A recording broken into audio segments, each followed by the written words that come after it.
수업 집중력에 따라 대학이 바뀐다라는 주제로 조사를 진행하였습니다. 우리나라의 고등학생들은 대학 입시도 아래서 예시에 대한 엄청난 압박을 받고 있습니다. 그런데 어떤 요인에 따라서 성적이 결정되는지 알게 된다면 이런 내신에 대한 압박을 줄일 수 있을 것입니다. 그래서 저희는 어떠한 요인이 성적을 변화시키는지 생각해 보았는데요. 저희 학교는 기숙사 생활을 하기 때문에 모든 친구들이 공부할 수 있는 시간이 거의 다 비슷하고 그뿐 아니라 학생들의 지식 수준도 거의 다 비슷하기 때문에 저희는 성적을 결정하는 중요한 요인을 수업의 집중도로 보았습니다. 그래서 이 수업의 집중력에 따른 성적의 변동을 조사하여 집중력이 실제로 얼마나 영향을 끼치는지 조사하게 되었습니다. 그래서 저희랑 같은 학년 학생들 97명에 대해서 설문조사를 했는데요. 첫 번째 설문조사의 경우에는 1교시부터 9교시 중 집중이 잘 되는 시간을 중복 가능으로 선택하게 하였고, 두 번째 설문조사에서는 첫 번째 설문조사의 결과에 따라서 가장 집중이 잘 되는 시간과 집중이 잘 되지 않는 시간에 듣는 과목의 학점 변동을 조사하였습니다. 그래서 저희는 1학기가 끝나자마자 성적이 나온 직후에 설문조사를 진행하였고요. 가장 먼저 첫 번째 설문조사였던 교시별 집중력 조사에 대한 결과를 먼저 말씀드리겠습니다.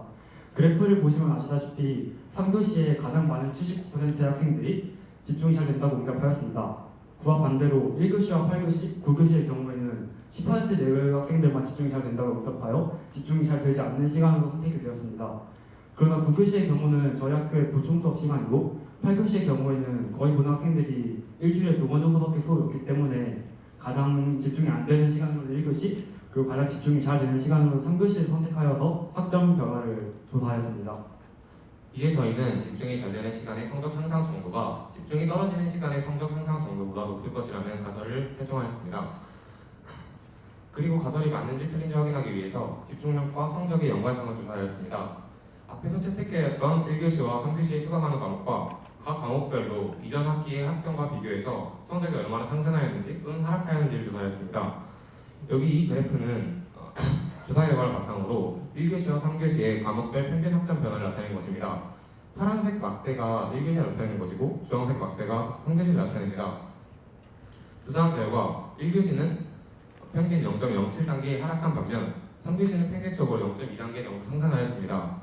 특히 생물과 정보 두 교과를 제외한 나머지 7개의 교과에서 3교시의 학점 향상도가 1교시보다 높다고 조사되었습니다. 평균 학점에서의 0.27단계 차이가 내신에서의 약 5% 정도 차이임을 감안했을 때 이 정도 차이는 의미가 있다고 보았습니다. 네, 그럼 저희는 미리 설정한 가설을 검증하기 위해 회계 분석을 진행해 보았습니다. 회계 분석을 진행하기 위해서는 앞서 수치화된 X값이 필요하므로 저희가 수집한 데이터 값인 교시에 따른 학점의 변화에서 이 교시를 수치화할 필요성이 있었습니다. 이에 따른 해결책을 보완하던 중에 같이 조사하였던 이 집중도를 가지고 교시의 변화를 수치화하는 것이 가장 적합하다고 판별하여 이 집중도를 100분의 1로 나타내어 이를 활용하였습니다. 이 교시의 변화에 각각 교시별 집중도 차이를 각각의 수치로 대입을 시키고 이를 X값으로 두고 이에 따른 학점의 변화를 Y값으로 둔 뒤 회계 분석을 진행하였습니다. 1교시와 3교시 즉 집중력이 하락한 경우와 집중력이 상승한 경우를 따로 분리하여 각각에 대하여 이 집중도의 변화에 따른 학점 변화의 선형 관계식을 유추해 보았습니다. 다음에 그림이 회계 분석한 결과 나타난 그래프고요. 이 각각의 그래프에 보이는 추세선이 집중력 변화에 따른 학점의 변화를 선형 관계로 나타낸 것입니다. 집중력이 하락한 경우의 관계식을 보면은 Y는 0.058x 플러스 1.596로 나타났고 이 모델을 이용하여 학점 변화를 예측할 때는 평균적으로 0.7905의 오차가 발생한다고 나왔습니다. 또한 이때 멀티플 R 스퀘어드는 0.6279로 나타났습니다. 그리고 3교시 즉 집중력이 상승한 경우의 관계식은 Y는 0.05x 플러스 1.45로 나타났고 이때는 0.705의 오차가 발생한다고 나왔으며 멀티플 R 스퀘어드는 0.6778로 나타났습니다. 결과적으로 봤을 때 이 두 추세선이 비슷한 개형을 나타내고 있었고 또한 두 모델 다 오차가 0.75 정도뿐인 오차가 나왔습니다. 처음에 학점 1단계 변화를 이 학점 변화 1 값으로 놓았기 때문에 이 0.75라는 오차 값은 학점을 한 단계 완전히 변화시키거나 상승시키거나 하락시키는 그런 값의 오차가 아니라고 볼 수 있습니다. 또한 회계 분석 결과 둘 다 멀티플 R 스퀘어드가 0.65 정도로 일반적으로 통계학상에서 신뢰할 수 있는 정도의 범위 안에 속하였기 때문에 두 모델은 적합하다고 판별할 수 있습니다. 이 적합하다고 판별된 모델의 그래프가 둘 다 집중력 변화와 학점 변화가 양의 상관관계를 가지고 있다고 말해주고 있었습니다. 따라서 저희는 미리 설정한 가설, 집중이 잘 되는 시간의 성적 향상도도 높을 것이라는 가설이 옳다고 판별하였습니다.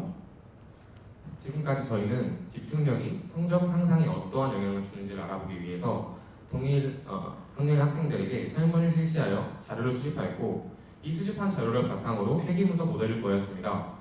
저희가 구한 회귀분석 모델에 따르면 집중이 잘 되는 시간의 성적 향상 정도가 낮은 시간 집중력이 떨어지는 시간의 성적 향상 정도보다 높다는 결론을 얻었습니다. 저희는 선생님들이 항상 성적 향상을 위해서는 매일 아침 식사를 해라, 충분한 숙면을 취해라, 또는 필기함에 들어라라는 조언을 항상 들어왔지만 늘 잔소리로 여기고 귀담아 듣지 않았습니다. 하지만 저희는 이번 계기를 통해서 그런 선생님들의 값진 조언이 뼈가 있음을 깨달았고, 이를 주위의 친구들에게 널리 알리면서 노력하겠습니다. 감사합니다.